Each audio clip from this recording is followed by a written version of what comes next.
ورسوله الكريم أما بعد فأعوذ بالله من الشيطان الرجيم بسم الله الرحمن الرحيم وإذا لقوا الذين آمنوا قالوا آمنا وإذا خلوا إلى شياطينهم قالوا إنا معكم إنما نحن مستهزئون صدق الله العظيم اللهم صل على محمد وعلى آل محمد كما صليت على إبراهيم وعلى آل إبراهيم إنك حميد مجيد اللهم بارك على محمد وعلى آل محمد كما باركت على إبراهيم وعلى آل إبراهيم إنك حميد مجيد.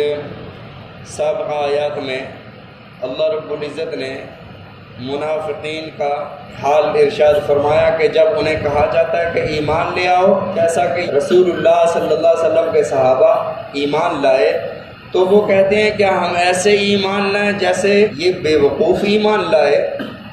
اب یہاں پر سوال یہ تھا کہ وہ تو اپنے کفر کو چھپا رہے تھے، کسی کو پتہ نہ چل جائے کہ ہم ایمان نہیں لائے ہوئے، ہمارے دل میں کفر ہے، ہم اوپر سے کہہ رہے ہیں. لیکن وہ کیسے کہہ سکتے تھے کہ ہم ایسے ایمان لائیں جیسے بے وقوف ایمان لائے؟ ایسا کہنے سے تو وہ ظاہر ہو جاتے. تو مفسرین کرام رحمہ اللہ نے فرمایا کہ اس سے مراد یہ ہے کہ وہ جب اپنے لوگوں میں جاتے تو وہاں کہتے کہ یار یہ جو ہمیں کہتے ہیں کہ اس طرح بن جاؤ، ابو بکر کی طرح بن جاؤ، عمر کی طرح ایمان لے آؤ، تو ہم ان کی طرح ایمان لیں، انہیں تو دنیا کا پتہ ہی نہیں ہے. اور رسول اللہ صلی اللہ علیہ وسلم نے ارشاد فرمایا ان اللہ جعل الحق علی لسان عمر وقلبہ، اللہ نے حق کو عمر رضی اللہ تعالیٰ عنہ کی زبان اور دل پر لکھ دیا ہے. اور صحابہ کے بارے میں فرمایا کما آمن ابو بکر، کما آمن عمر، کما آمن عثمان، کما آمن علی، جیسے ابو بکر ایمان لائے، جیسے عمر اسلام لائے، جیسے عثمان اسلام لائے، جیسے علی رضی اللہ تعالیٰ عنہ ایمان لائے، ایسا ایمان لاؤ. پھر اس کے بعد اللہ نے وہی جواب ارشاد فرمایا. اللہ نے صحابہ کا دفاع فرمایا کہ وہ بے وقوف نہیں ہے، تم بے وقوف ہو. آج کی آیت مبارکہ میں اللہ نے مزید ان کا پردہ فاش فرمایا. وَإِذَا لَقُوا الَّذِينَ آمَنُوا، جب وہ ایمان والوں سے ملتے، قالوا کہتے، آمنا ہم ایمان لائے، ہم مسلمان ہو گئے، ہم ایمان لائے. وَإِذَا خَلَوْا، خَلَوْا کا معنی انصرفوا، خَلَوْا کا معنی ذَهَبُوا، جب وہ یہاں سے پھر کر جاتے، جب وہ یہاں سے چلے جاتے، اِلَى شَيَاطِينِهِمْ، اپنے شیطانوں کی طرف. اب سوال یہ ہے کہ تبلیغ کا تقاضا تو یہ ہے کہ اگر آپ کسی کو شیطان کہو گے وہ بھلا آپ کی بات سنے گا؟ تو اللہ نے انہیں شیطان کیسے کہا؟ یہ تو مناسب نہیں ہے. اگر کوئی آپ سے کوئی غیر مسلم ایسا کا قرآن مجید پر اعتراض کرتا ہے، سوال کرتا ہے کہ یار کسی کو آپ شیطان کہہ کے کیسے اصلاح کرو گے، تو آپ کے قرآن میں لکھا ہے وَإِذَا خَلَوْا إِلَى شَيَاطِينِهِمْ، جب وہ اپنے شیطانوں کی طرف جاتے. تو اس کا جواب یہ ہے کہ تبلیغ کے آغاز میں کسی کو شیطان کہنا تو برا ہے، لیکن جب یہ کنفرم ہو جائے کہ یہ بندہ خود بھی راہ راست پر نہیں آ رہا، دوسروں کے لیے بھی رکاوٹ بن رہا ہے، پھر جس طرح آپریشن کے ذریعے سے پھوڑے کو کاٹا جاتا ہے، فرمایا اسی طرح ان کو ننگا کرنا فرض ہے. اور اسی وجہ سے اللہ نے فرمایا کہ اب ہٹ درمی اور ضد اناد کر کر کے ان کی ہدایت کی صلاحیت ختم ہو چکی ہے، اب یہ شیطان بن چکے ہیں. کیا شیطان انسانوں میں سے بھی ہوتے ہیں یا جنوں میں سے ہیں؟ تو اللہ نے فرمایا شیطان انسانوں میں سے بھی ہوتے ہیں، جنوں میں سے بھی ہوتے ہیں. اور قرآن مجید کی سب سے آخری صورت میں ارشاد فرمایا من شر الوسواس الخناس، وہ خناس وسوسے ڈالتا ہے.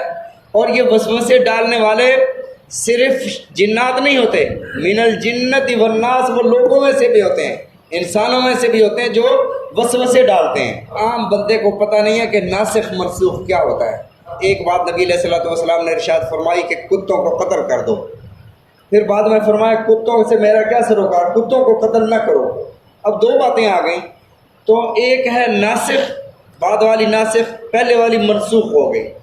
ایسے قرآن مجید کی آیات میں کئی احکام ایسے ہیں جو تلاوت تو باقی ہے لیکن اس کا حکم منسوخ ہو چکا ہے۔ مثلا قرآن مجید میں سورہ بقرہ میں ایک آیت ہے وَعَلَى الَّذِينَ يُطِيقُونَهُ فِدْيَةٌ طَعَامُ مِسْكِينٍ۔ اس وجہ سے ہم کہتے ہیں کہ بھی قرآن مجید کسی استاد سے پڑھا جائے۔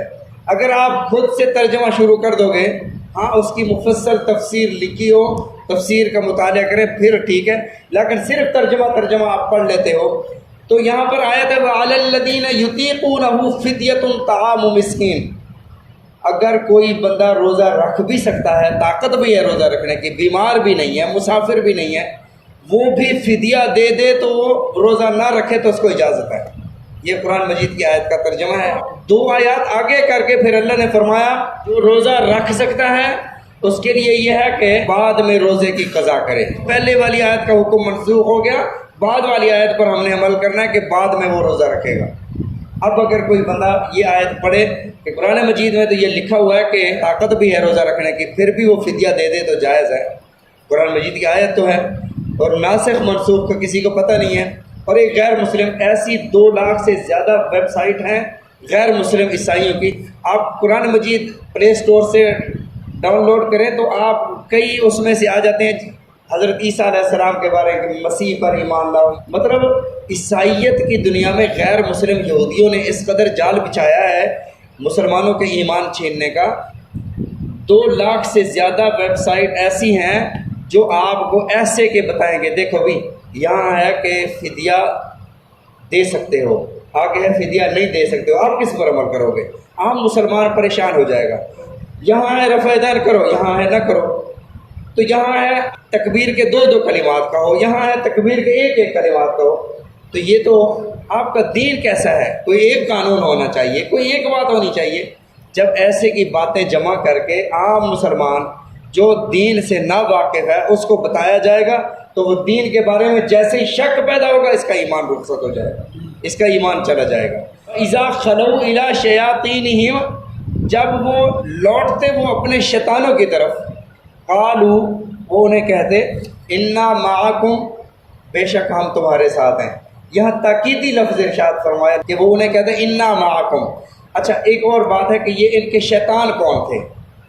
ان کے شیطان وہ تھے جو بڑے بڑے سرغنے، جو منافقت کے بانی تھے۔ عبداللہ بن ابی ہو گیا، یہودیت میں بھی منافق تھے، تو فرمایا انا معکم، کہتے ہم آپ کے ساتھ ہیں، انما نحن مستہزئون، ہم ان کے ساتھ مذاق کرنے گئے تھے۔